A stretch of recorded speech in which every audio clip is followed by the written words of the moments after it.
Hi guys, welcome back to the channel. I had a change of name and I'm sorry for any inconvenience it might have caused. So today we'll be learning how to craft this basic trouser, and trust me, at the end of this tutorial you would be able to make a trouser that fits perfectly fine. So all you need is your material. So I'll be using a chiffon, a pattern paper for drafting, my pencil, marker, and my curved ruler. Now, this method is what works for me any day, anytime, any moment, and I'll be sharing it most times with us on this channel. So we'll be starting with the front pattern, and so from I went down by 1 inches, and that will serve as my waistline. Plus, I'll still be needing that 1 inches I came down with, and then from this other side, I came in by 0.5, and that would also be my starting point line. So from this line here where my pencil is, I'm going to go ahead, place my tape rule there, and take my full length, my length for the pant. So from there I'm going to go ahead and take my measurement. So from there to my ankle, to my ankle measurement, yes, is 38, and then I like adding extra allowances, especially when I'm making a palazzo pant or a pant that is not pencil. So I like adding 7 inches to my measurement, and that includes my folding allowance and my joining allowance. So I went ahead to indicate the necessary point, just so I have a so um most times you have to say -2 inches for your band and then go ahead and add your crotch depth, but I like my pants to be very high. So what I'll be working with on this pattern, I'll be dividing my hip measurement by 4, and then whatever I have, I'm going to mark it across and get a box, and then I'm going to mark my hip measurement divided by 4, just as you see me doing, and then I'm going to go ahead and mark it all across to give me like a box kind of shape. So I'll go ahead and do that. So on this other hand, I'm still marking the same, my hip measurement divided by 4. That's what I'm marking there, and I'm going to mark it down this other side just to get a straight line, and then I'm going to go ahead and connect those 4 points together. So this is our box, and this point here is our crotch depth. So from your waistline, you're going to go ahead and take your hip measurement, and the hip measurement I'm working with is 8 inches. I'm going to go ahead, mark it, and then connect my points together with a straight ruler. So I'm going to go ahead, so I'm indicating that is my waistline, and this is my hip line, and this point here he is my crotch depth. So all we have to do is just go ahead and do the other basic measurement. So from my waist, I'm going to go ahead and take my knee length. So from there I marked my knee length. I'm going to connect the line straight with a ruler, and then on your crotch depth, to get your crotch depth extension, sometimes you hear people say go out by 2 inches, 2.5, but what we'll be working with, you divide your hip, whatever your hip measurement is, divide it by 20. Whatever it gives you, just mark it from that point there. So I've marked mine, and then I extended it out, and so from your hip line you can connect your curl straight, but I came out with 0.25, and then I'm going to connect it with a curve, just as you see me showing you right now. So I placed my curve, and so I'm going to connect it this way. So we have a very beautiful curve already. So on your crotch there, from that point to that other end point, you want to divide whatever you have there by 2, just so you get your center line or your crease line, just so you get a midpoint where you use to divide your knee and then your ankle measurement. So whatever you have there, you're going to extend it all the way down to your knee and then all the way down to your floor length.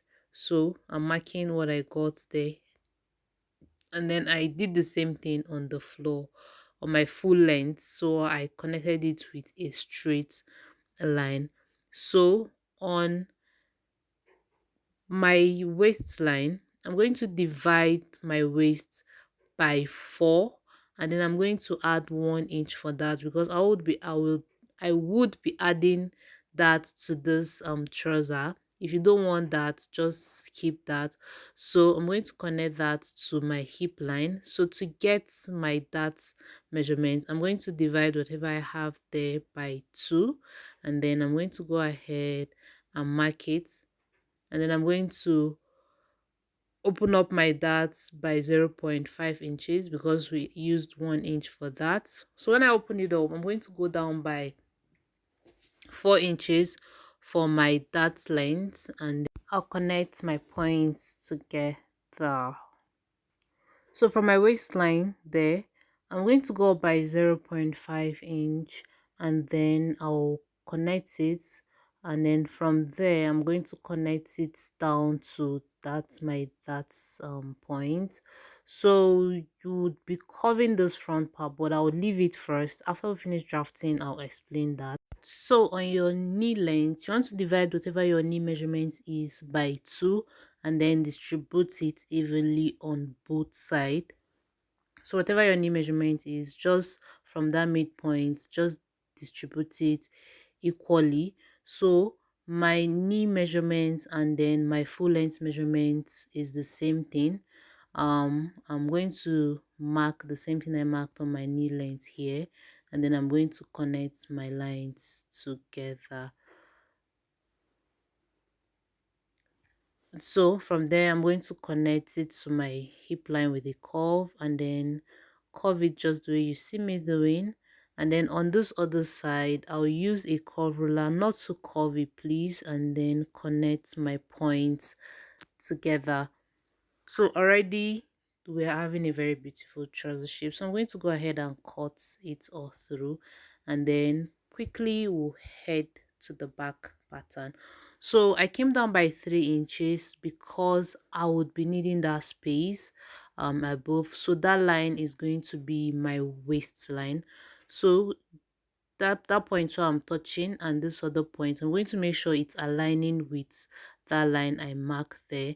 And so I'm going to go ahead, pin it down, and then I cut out my full length. So on my hip and then my crotch depth, my knee length, I'm going to extend the lines out this way, just as you see me doing. And then to get our back extension, I have to slash my hip line to do that. You can go up from your waistline if you want, but this method works perfectly fine for me. So I didn't slash it out all the way through. So that measurement we're supposed to take on at that upper part, will be taking it from this hip line that I slashed.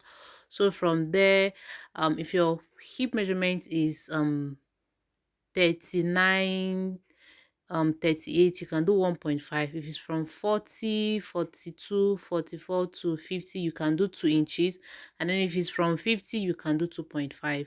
So but I'm using 2 inches for mine. So on that 2 inches, I'm going to place my pattern paper on it this way, and then I'm going to go ahead and tape it down with a tape. It's that easy and it's very simple to make. So to get our measurement from this point where I'm touching, you would go in by 0.5 on that side, and then you still come in by 0.5 on this other side. I'm going to do the same thing across all the parts on my hip, on my waistline, my knee length, and then my floor length. It will not affect our measurement, so it's just going to help us to add ease. That does not mean we're not going to still add sewing allowance on our pattern, on our main fabric, I mean to say.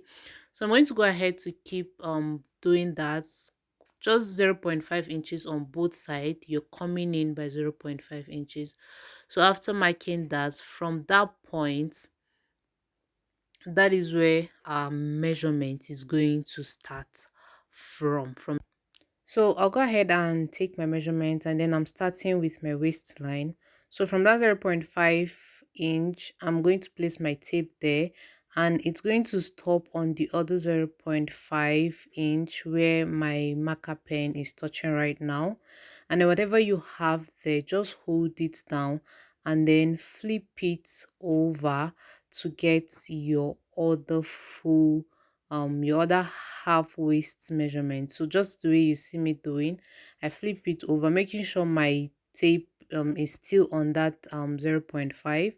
And so you're going to go ahead and divide your waist by 2, and then mark plus your dart intake. My waist is on 15 and a half, so 1 inch for my dart is what made it 16 and a half. So I'm going to do the same thing on my hip line. From that point there, it's going to stop on the other point where that marker pen just touched, and then hold down your tape, flip it over, and then extend your tape outward, and then mark your hip measurement divided by 2, and then mark it down there just the way I am doing for mine. And then on your crotch depth, what you'll be putting is your thigh measurement. That is what I use. Some people extend it out and then add 3 inches, 4 inches, but we'll be using our thigh measurements, and then you're not dividing your thigh measurements. So, or the same thing I did for the hip, place it, flip it over, whatever you have, make sure it's still on that zero point 0.5, and then extend your tape out. So my thigh measurement is 25 and a half. So I'm going to go ahead and mark that 25 and a half. Whatever your thigh measurement is, that is what you'll be marking. If it's 24, if it's um 26, just go ahead and mark that there. So I'm going to mark mine. I'm going to do the same thing on my knee length. So my knee length, I'm going to go ahead and then mark. My round knee is 20, so I'm not dividing my thigh and then my knee and then my floor length. So I'll go ahead and connect my points together, and then do the same thing on this side and connect these other 3 points together as well. So after doing that, we're going to go ahead and connect the waistline to the other end of the waistline, and this is what we have. And then on the other side, you're just going to trace out the same thing and then cut out the back. So after cutting it out, guys, this is what we have. Very beautiful. So you go ahead and remove the front pattern and return it back to its original shape.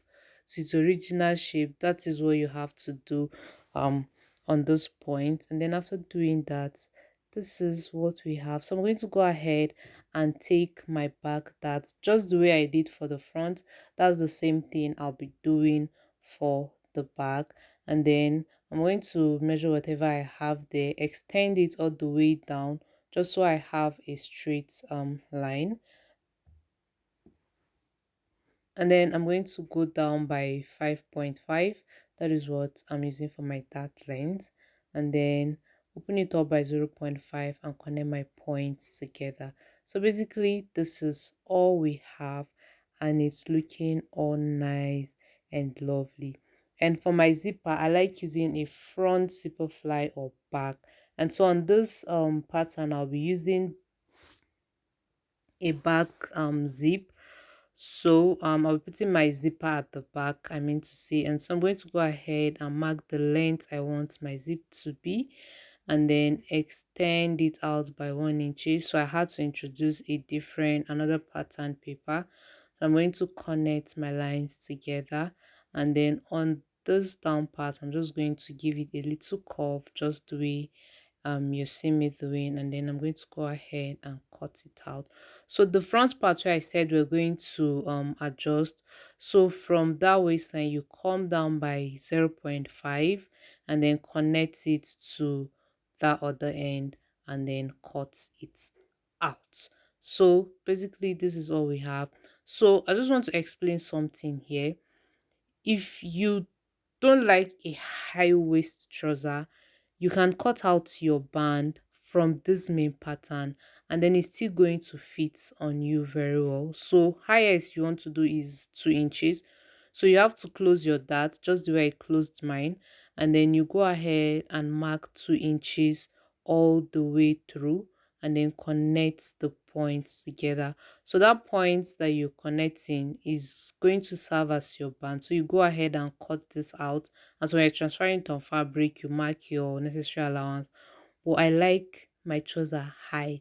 So just the way I am doing right now, I'm just going to go ahead and trace out that front pattern with my dart closed, and then I'm going to go ahead and add extra 1.5 inches. That is what I normally add, and I'm going to connect my points together, and then I'm going to go ahead and cut it out. So I'll be doing the same thing on the back pattern. So this is how well the band is fitting, and it's going to fit same well on your fabric. So guys, I hope you're finding this illustration helpful. And so quickly we'll go into the sewing part. So I went ahead to cut out my fabric, and then I added my sewing allowance, and then on the upper parts I'm not adding because I'll still be adding extra 1.5 inches band. So I went ahead to indicate my dart points, and then I'm going to go ahead and sew it for the front and the back. After doing that, I'll sew this part that I'm showing you right now, and then do the same thing for the back, just the way I marked my chalk. You mark from your zipper allowance, and then when you get where your zip is stopping, you just go in just the way you see me explain. So you're going to go ahead and join the front and the back where you just finished joining, and then sew it all the way down on the inseam. Yes, and then after doing that, make sure you iron every stage. It helps your work to be fine. So after sewing it, I'm going to go ahead and shape my trouser. So I went ahead to pin it because I like working with pins. It also helps your work to be clean. So after pinning it down, you need to pin this center part that I'm pointing right now with the back. It just helps you to take your waist measurement very well. So after shaping it, I went ahead to open up my zip up side just in order to fix my band and the rest. So quickly I went ahead to cut out my band with my sewing allowance, and then I cut it in two. One is going to serve as a lining, and I went ahead to add interfacing my hair stay, not interfacing, my hair stay to it. And then I marked I notched the point where it's going to indicate that this is my upper part, just the way I'm pointing.